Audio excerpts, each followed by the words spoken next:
and welcome to One Man's Collection. Today I am looking at the Formula One Car Collection magazine number 57. This is the Riccardo Patrese Driven Arrows A1 from 1979. Very gold and black on this one. I think actually the diecast model has actually come up quite well. We'll take a look at that towards the end, but we will go through the magazine just in brief detail and see what we have. So the season is 1979, Riccardo Patrese's Arrow A1. Technical focus on that car and the team, the Arrows team. Circuit in this particular issue is the Le Mans Ettore Bugatti, the FIA Formula One World Championship.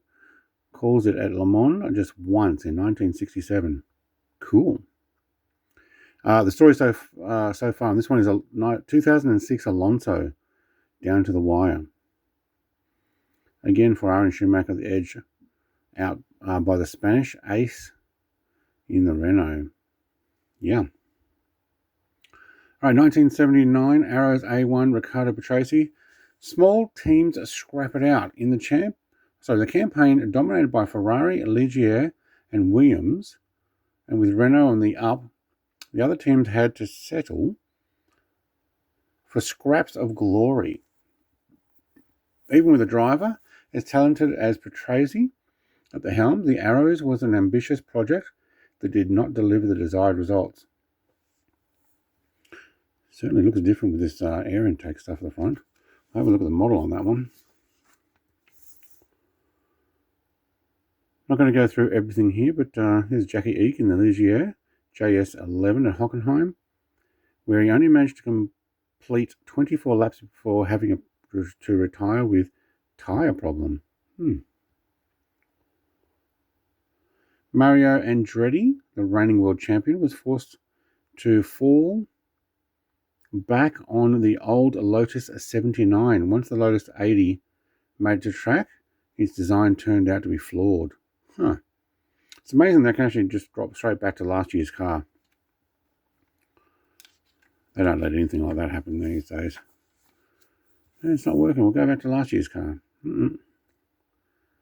Also spend more money on their ones here. I'm not going to read all those articles. I'll let you actually have a look. Pause the video if you want to read any of the stuff in here. We're just looking at some of these. I'm going to keep moving on though. Two Arrows A1Bs driven by Patrese and Mas in the 79 Brazilian Grand Prix. Pictured up there. Alright, destined to cross paths. Patrick Timbe, pictured here in the wheel of the McLaren M28 in Spain, got the nod from the British-based squad over Gilles Villeneuve, a French-Canadian, moved to Ferrari to replace Niki Lauda.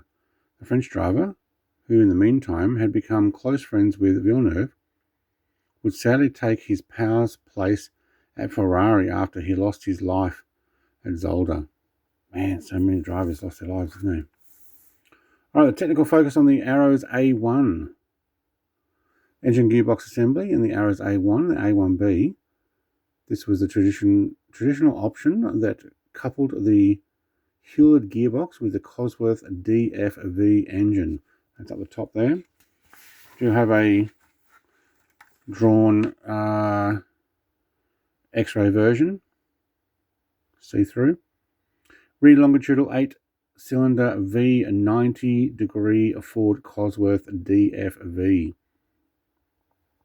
480 brake horsepower, 10,600 RPM. Very cool.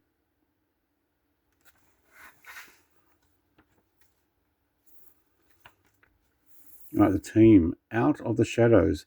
An Italian financier and four former members of Shadow Cars founded Arrows in November of 1977. Plagued by unfortunate events in their first year, the team received a lift thanks to the decent run of results from Riccardo Patrese. Very good. Back in the 78 to 84. Arrows actually made a lot longer than that, didn't they? You have to read the whole thing there. Okay, circuit in this particular issue is the Le Mans Ettore Bugatti. The appeal of the Le Mans 24 Hour, a race that rivaled the World Championship in terms of fame and media, following also made its mark on Formula One. And so the 1967 French Grand Prix was moved to the circuit. A full 24-hour circuit wasn't used. It was more a 13-kilometre long and particularly covered roads that were open to traffic throughout the year. Yeah, you're not going to run it up and down there. So obviously they've shortened it there. One single edition, 1967. Maximum speed of 300 kilometers an hour, average speed of 165. There's plenty of corners. Look at the 90-degree turns there. I guess that was to get back on the end of the track. All right, the story of Formula One 2006 season. Alonso down to the wire again. Out with the old, in with the young. He's young there, he's not now. Ferrari rediscovered their competitive edge, but reigning champion Fernando Alonso again caused trouble for Michael Schumacher, whose dream of an 8th world title ultimately went up in smoke. With engine failure, the German legend then announced his retirement. Yep, Fernando Alonso on 134 points, Michael Schumacher on 121, Felipe Massa on 80, Fisichella also in the Renault on 72, and Raikkonen in the McLaren Mercedes on 65. His retirement, then he came back and then had the unfortunate accident. All right. Next issue, 58, is the Williams from Alan Jones' 1980 World Championship win. And then it's the Heinz Harold Frentzen, 1999 Jordan. Got stock cars of those too. The yellow Jordans, 199s. And the following year too, I mean 2 consecutive years. Buzzing and Hornets advertising on them because you can't have cigarette advertising. Benson Hedges. Yeah. All right. Have a look at that next couple of weeks. Let's have a look at the Diecast car in a little more detail here. Decent sponsorship written on there. Goodyear tyres. I like them. Goodyear and something else I can't make out. Probably not without zooming in there on that back wing. Well done. Oh, I like the suspension gear at the back there. You can see, yeah, that's probably a better view. Yeah, I actually don't mind these models. Now, they're not a expensive mini champs, but for what they are, or other models, they're pretty good. I've got extra advertising on the side there. Might actually turn that one down.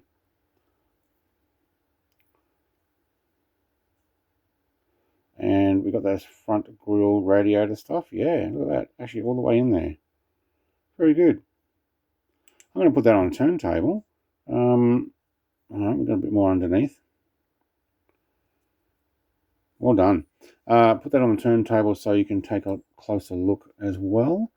Thank you very much for watching. Like, comment, subscribe. I will be back next week with a 58. And going to go all the way to 200 in this particular collection because I have collected all of them. So if you are interested in that, and they come out weekly, it's going to take a while. But by all means, press that like button and the subscribe. It helps the channel. And I'll see you next week. Cheers. Bye.